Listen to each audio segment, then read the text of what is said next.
지난주에 설교 말씀을 통해서 빌립과 또 베드로를 통해 나타난 기적들을 가지고 하나님의 뜻을 살펴보았습니다. 오늘 본문에는 바울이 체험한 신비한 경험을 기록하고 있습니다. 바울은 원래 자신의 체험을 잘 이야기하지 않습니다. 사실 우리 같으면 작은 신비한 경험만 해도 여러 군데로 이야기를 할 텐데 바울은 전혀 신비한 체험을 한 것은 이야기하지 않습니다. 왜 바울은 그와 같은 이야기를 하지 않을까? 왜 신비한 체험을 이야기하지 않을까? 두 가지로 그 이유를 생각할 수 있습니다. 하나는 자기 자신이 체험을 이야기함으로 교만해질까 봐 조심하는 것 같습니다. 늘 바울은 자신을 겸손하게 주님 앞에 내려놓는데 체험을 이야기하면서 자기가 교만해지는 것을 두려워하는 것 같습니다. 무엇보다도 예수님보다 자신이 높아지는 것을 두려워하는 것 같습니다. 예수님만 바라보아야 되는데, 교인들이 예수님만 바라보고 가야 되는데 신비한 체험을 한 자기 이야기를 할 때 오히려 예수님보다 자기를 더 주목하게 되고 자기 자신이 높아질까 봐.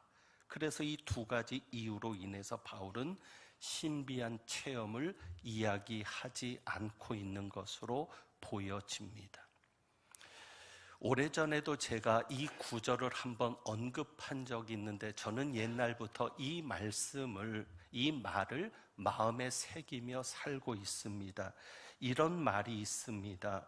깊게 흐르는 물과 무거운 짐술에는 소리가 나지 않는다. 깊게 흐르는 물과 무거운 짐술에는 소리가 나지 않는다. 그렇습니다. 우리도 잘 알죠? 빈술에는 요란합니다. 빈술에는 요란하고요. 얕은 물일수록, 깊은 물이 아니라 얕은 물일수록 물이 흐를 때 소리가 많이 납니다. 그러므로 여러분은 지혜를 얻어야 합니다. 주변에 말이 많은 사람은 조심하셔야 합니다. 말이 많은 사람은 조심하셔야 합니다. 오히려 말이 적은 사람, 침묵을 즐겨하는 사람을 가까이 할 때 도움이 됩니다. 특별히 신앙적인 면에 있어서도 그렇습니다. 체험을 많이 이야기하는 사람일수록 조심하셔야 합니다. 자기가 신기한 체험을 많이 했다고 이야기하는 사람일수록 잘못된 경우가 있을 수 있습니다. 의외로 잘못된 사람일 경우가 있습니다. 고린도 교회가 그랬습니다. 고린도 교회는 거짓 계시나 환상을 자랑해서 이야기하는 경우가 많았던 것 같습니다. 고린도 전서에서도 보면, 우리가 고린도 후서를 보았는데 고린도 전서에서도 보면 고린도 교회는 다른 교회들과는 달리 은사가 많이 나타났던 것 같습니다. 그래서 사도 바울이 은사를 정리할 필요를 느꼈던 겁니다. 그리고 고린도 후서를 통해서, 특별히 오늘 사도 바울의 이 말을 통해서 짐작해 보면 고린도 교회에는 특별히 거짓 계시를 받은 사람들, 거짓 환상을 보았다고 자랑하는 사람들이 많았던 것 같습니다. 한마디로 말하면 거짓 사도들이 많았다는 것입니다.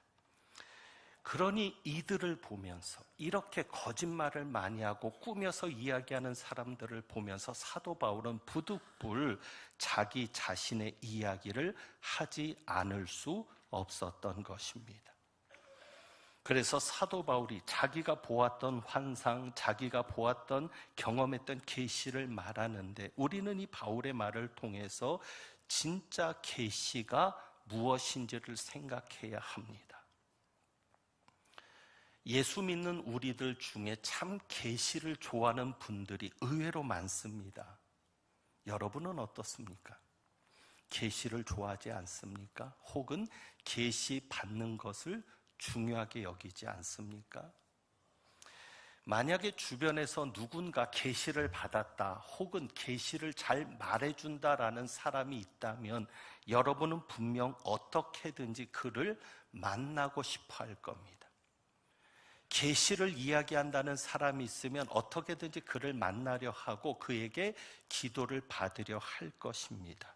그만큼 계시받는 것을 좋아하고 계시를 중요하게 여깁니다.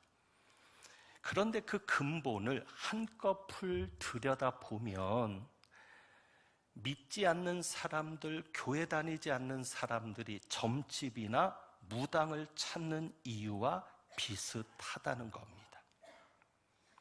왜 교인들이 계시를 좋아합니까? 단순하게 말하면 이럴 것입니다. 미래를 알고 싶은 겁니다. 미래를 알고 싶은 겁니다. 계시를 중요하게 여기는 이유는 미래 때문입니다. 그런데 왜 미래를 알고 싶습니까? 도대체 여러분은 왜 그렇게 미래를 알고 싶어 하십니까? 이유는 미래를 알면 성공할 수 있을 것 같기 때문입니다. 저도 좀 하나님이 계시하면 좋겠습니다. 어디 땅을 사면 돈 번다. 개발되니까. 그러니까 우리가 솔직하게 우리 내면을 들여다보면서 이야기해보면 여러분 궁금하지 않습니까? 도대체 내가 어떤 장사를 해야 앞으로 돈을 잘 벌게 될지, 도대체 어떤 사업을 해야 될지, 자녀들을 가지고도 그렇습니다. 우리 자녀가 대학에 원서를 내야 되는데 어떤 대학에 원서를 내야 무난하게 합격을 할지, 가게 자리를 보는데 도대체 어느 자리에 가게를 내야 성공할지, 결국 미래와 관련된 것이거든요. 그러면 왜 미래를 알고 싶은 겁니까? 결국은 성공이죠. 목적은 성공입니다. 그러니 우리가 계시를 중요하게 여기는 이유는 솔직하게 이렇게 우리는 말할 수 있을지 모릅니다. 우리의 욕심 때문입니다. 우리의 욕심 때문에. 성공에 대한 욕심. 어쨌거나 그 욕심이 미래를 알고 싶어 하는 것인데, 그래서 그런지는 몰라도 고린도 교회에는 거짓 계시나 환상을 이야기하는 사람들이 많았습니다. 그런데 여러분, 진짜 계시가 무엇일까요? 진짜 계시가 무엇일까요? 보다 못해 사도 바울이 환상과 계시를 말합니다. 그런데 진짜 계시가 무엇일까요? 여러분이 교회 생활을 하면서 요한계시록뿐 아니라 이 계시라는 말을 좀 자주 들으셨을 겁니다. 그런데 그때 도대체 여러분이 계시라는 말을 들을 때 어떤 생각을 하고 그 말을 들으셨습니까? 그리고 왜 그렇게 계시를 받고 싶어 하십니까? 도대체 그 계시가 어떤 의미이기에?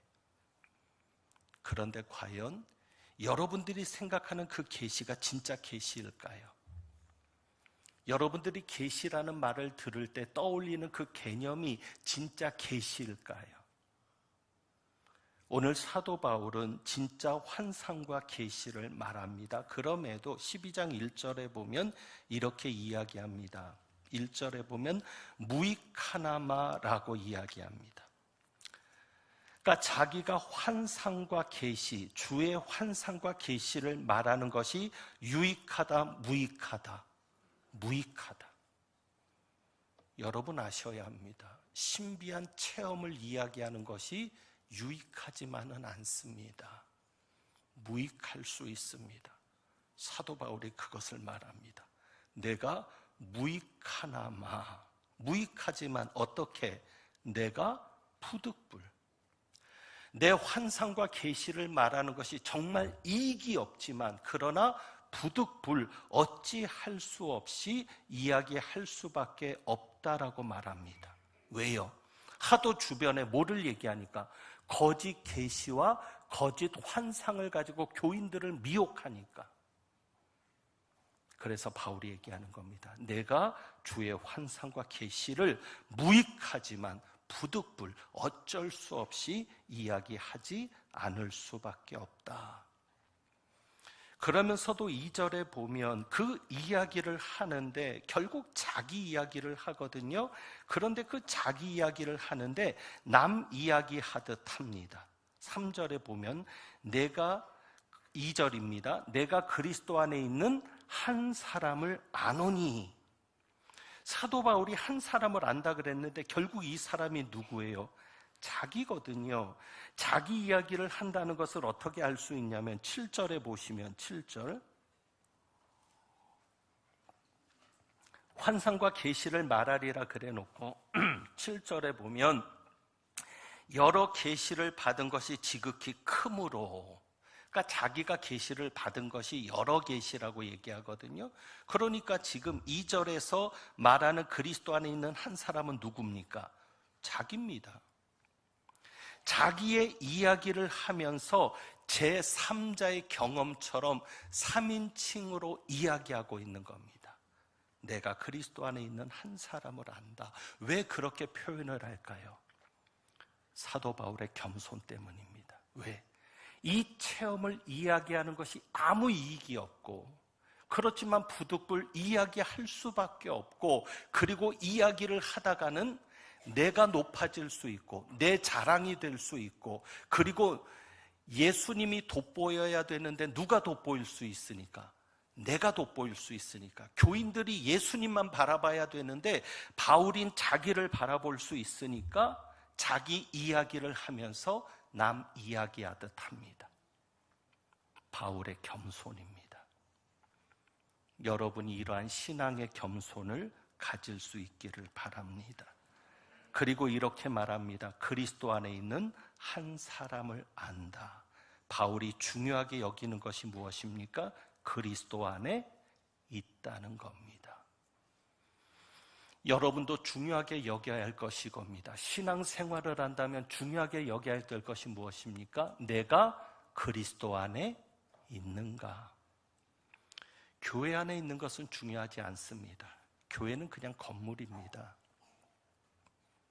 교회 안에 있는 것이 중요한 게 아니라 내가 그리스도 안에 있는가가 중요합니다.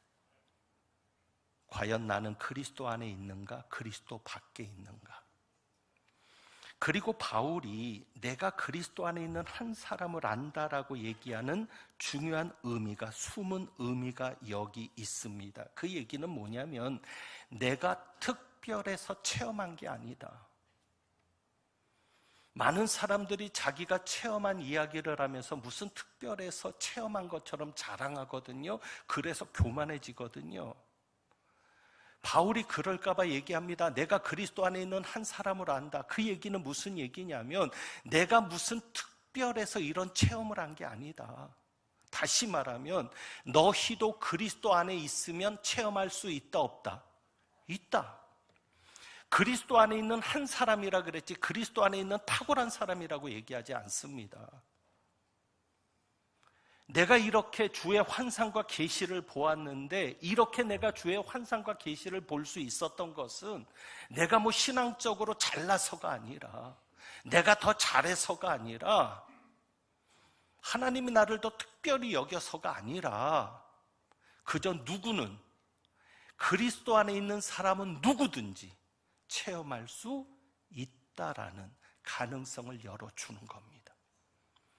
얼마나 자기를 낮추는지 모릅니다. 겸손하게 자기를 내려놓는지 모릅니다. 그러면서 너희도 그리스도 안에 있으면 나와 같은 체험을 할 수 있다라고 얘기합니다. 그런데 사실은 이 체험이, 바울은 이렇게 겸손하게 이야기하지만 이 체험은 아주 놀라운 체험입니다. 자, 2절에 보면 바울은 이 체험을 하고 몇 년 동안을 침묵했죠?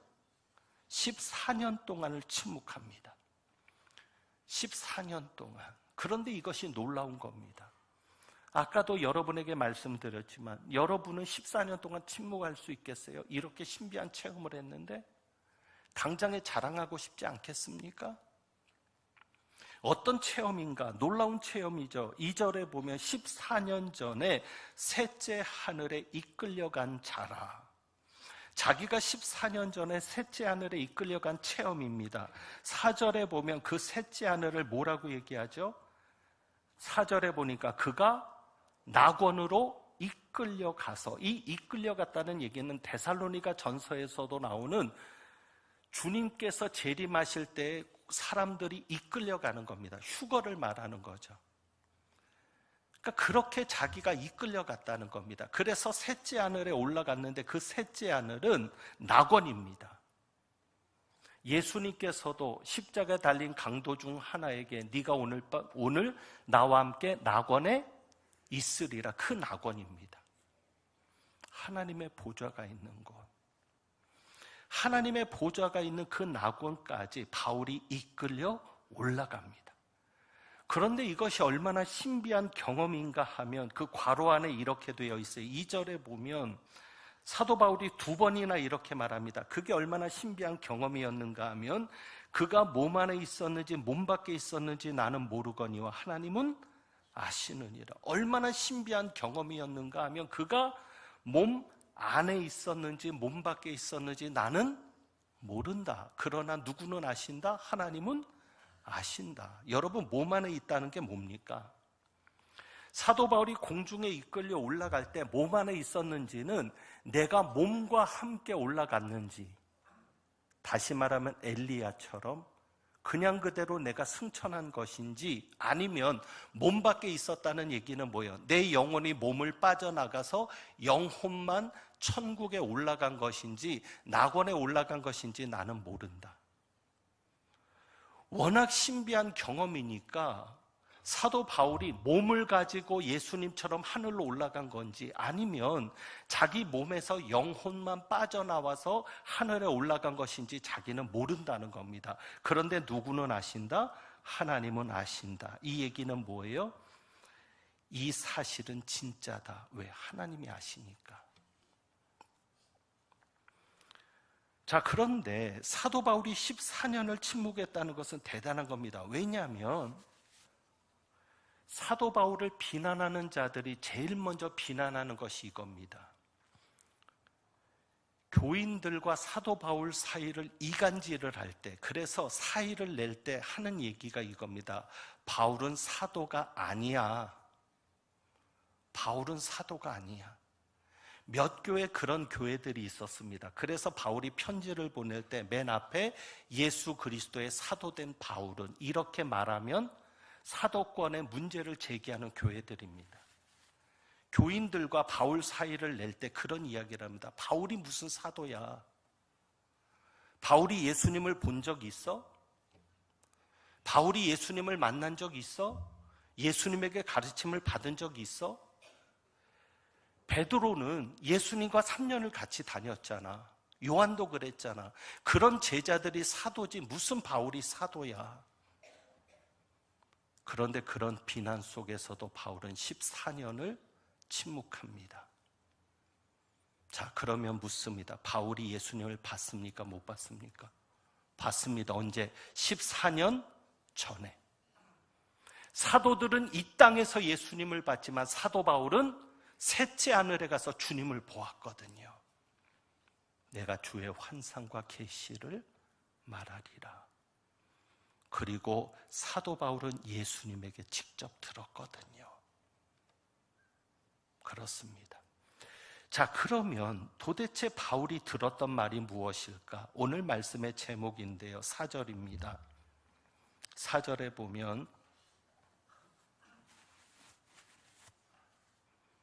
그가 낙원으로 이끌려가서 말로 표현할 수 없는 말을 들었으니 사람이 가히 이르지 못할 말이로다. 바울이 자기가 낙원에서 들은 말을 이렇게 표현하죠. 말로 표현할 수 없는 말을 들었다.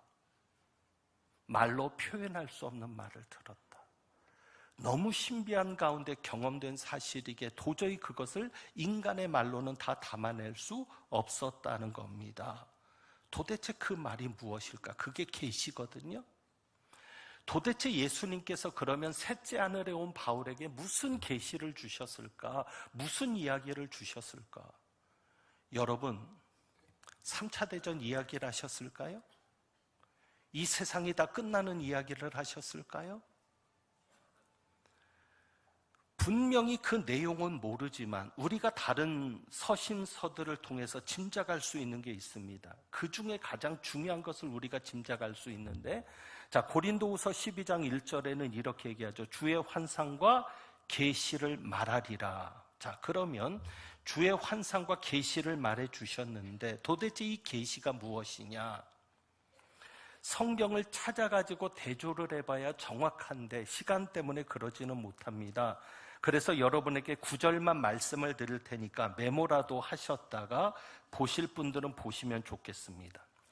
에베소서 3장 3절입니다. 에베소서 3장 3절에는 이렇게 말합니다. 사도 바울이 계시로 비밀을 알게 하셨다.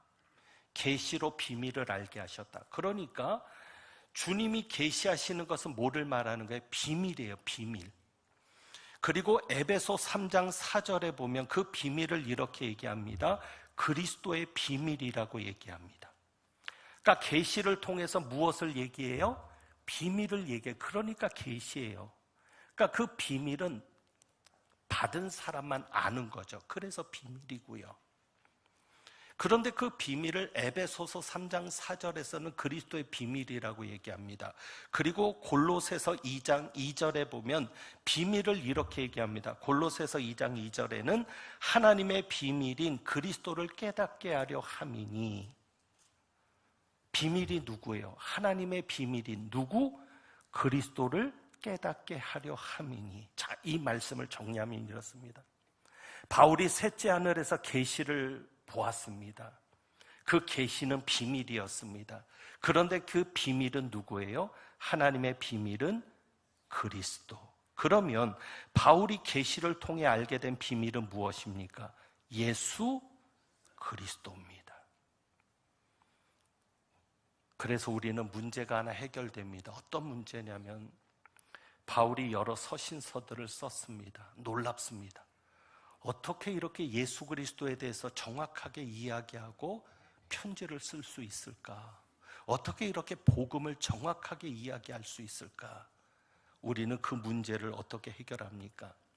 분명히 바울은 예수님을 만난 적도 없고 다른 제자들은 3년 동안 가르침을 받았는데 바울은 예수님에게 직접 가르침을 받은 적도 없는데 어떻게 베드로보다 요한보다 더 많은 편지를 성경에 남길 수 있었는가? 바울은 어디 가서요? 셋째 하늘에 이끌려가서 예수님에게 직접 보고 배우고 깨달은 겁니다. 그래서 대단한 겁니다. 여러분, 예수님이 비밀입니다. 예수님이 계십니다. 앞에서 제가 이런 말씀을 드렸습니다. 사람들은 계시를 좋아한다고 말씀드렸습니다. 그런데 여러분, 최고의 계시가 무엇입니까? 예수 그리스도입니다. 여러분이 예수 그리스도를 아는 것이 최고의 계시입니다. 여러분의 최고의 체험이 무엇입니까? 교회를 다니면서 신앙생활을 하면서 여러분이 해야 될 최고의 체험이 무엇입니까? 예수 그리스도를 체험하는 겁니다. 신앙생활은 다른 게 아닙니다. 예수 그리스도를 알아가는 것이 신앙생활이고 예수님을 체험하는 것이 신앙생활입니다. 그렇다면 여러분은 그것을 최고로 여기고 있습니까? 정말 여러분 한번 생각해 보세요. 내가 교회 다니면서 최고로 여기는 게 예수를 알아가는 것인가? 내가 교회 다니면서 최고로 여기는 것이 예수님을 경험하는 것인가? 한번 이런 생각을 해보죠. 여러분은 어떤 이야기를 할 때 가장 신나십니까? 어떤 분은 정치 이야기를 할 때 신납니다. 어떤 분은 드라마 이야기를 할 때는 눈이 반짝반짝합니다. 어떤 분은 돈 이야기를 하니까 눈이 뒤집힙니다. 그런데 여러분은 예수님은 이야기를 할 때는 어떠십니까? 신나십니까? 예수님 이야기를 할 때 가장 신나는 분이 있습니까?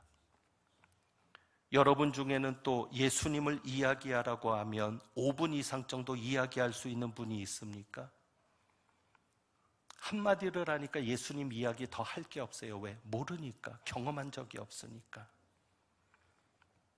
여러분은 어떠십니까? 세상은 지금 너무 정신없이 변하고 복잡합니다. 그런데 여러분, 세상이 어떻게 변해도 우리는 예수님을 아는 것에 집중하실 수 있겠습니까? 세상이 어떻게 변해도 다 무시하고 예수님을 아는 것에만 여러분이 목표를 두실 수 있겠습니까? 저는 세상 사는 법을 모릅니다. 처세술을 모릅니다. 성공하는 법도 모릅니다. 그래서 여러분에게 가르쳐 드릴 게 없습니다. 왜? 모르니까. 어떻게 살아야 성공하고 어떻게 살아야 처세를 잘해서 잘 나가는지 모릅니다. 그런데 여러분, 그런 것은 몰라도 예수님을 아는 것에만 목표를 두실 수 없겠습니까? 바울의 결심이 여러분의 결심이 되면 어떻겠습니까? 예수 그리스도와 그가 십자가에 못 박히신 것 외에는 아무것도 알지 아니하기로 작정하였노라. 작정하였노라. 이런 이야기를 드리고 마무리하죠. 이제 곧 지방자치 선거가 있습니다. 그런데 대통령 선거 때는 더합니다. 아마 밥그릇이 커서 그런 것 같은데, 우리 같은 그냥 평범한 서민들은 모르는데 위에서는요, 차기 대통령이 누구인지를 알려고 혈안이 됩니다. 차기 대통령이 누군지 가장 유력한 후보에게 줄을 대어야 성공할 수 있다고 여기기 때문입니다. 그런데 여러분, 우리는 차기 대통령이 누구인지는 몰라도 누가 대통령이 되든 예수님만 바라보는 여러분 되실 수 있겠습니까? 예수님이 우리의 대통령 되시면 안 되겠습니까? 사람들은 뭔가 하려고 점집도 찾아다니고 하거든요. 그런데 오늘 이후로 분명하게 얘기합니다. 여러분, 예수 믿는다면 점집 찾아가지 마세요. 부끄러운 짓 하지 마세요. 하나님이 무당보다 못합니까? 하나님이 점쟁이보다 못합니까? 여러분을 사랑하시는 예수님이 여러분 하나 책임 못 져주실 것 같습니까?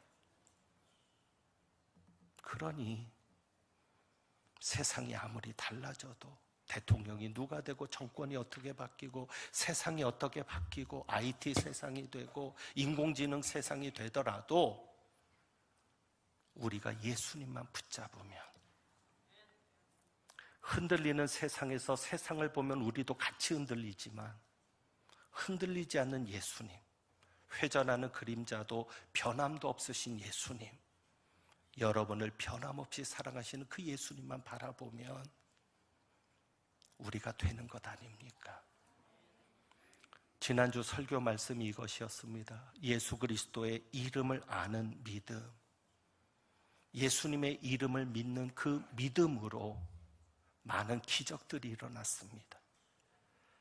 예수님의 이름을 믿으려면 예수님을 알아야 합니다. 여러분이 예수님을 아는 만큼 믿을 수 있습니다. 오늘 이 시간 예수님을 더 깊이 알아가는 것에 목표를 두시고, 그래서 예수님을 알고 예수님의 이름을 믿음으로 승리하는 여러분들이 될 수 있기를 주님의 이름으로 부탁합니다. 찬송 드리겠습니다. 주보에 있는 찬양, 그래서 오늘 예수의 이름으로 이 찬양을 드려봅니다. 예수의 이름으로 나는 일어서리라. 예수님의 이름이 여러분을 살립니다. 예수님의 이름이 여러분을 일어서게 합니다. 여러분이 예수님을 알고 예수님의 이름을 믿을 때 예수님이 능력을 더하십니다. 우리가 그 주님을 바라보면서 우리 한번 이 찬양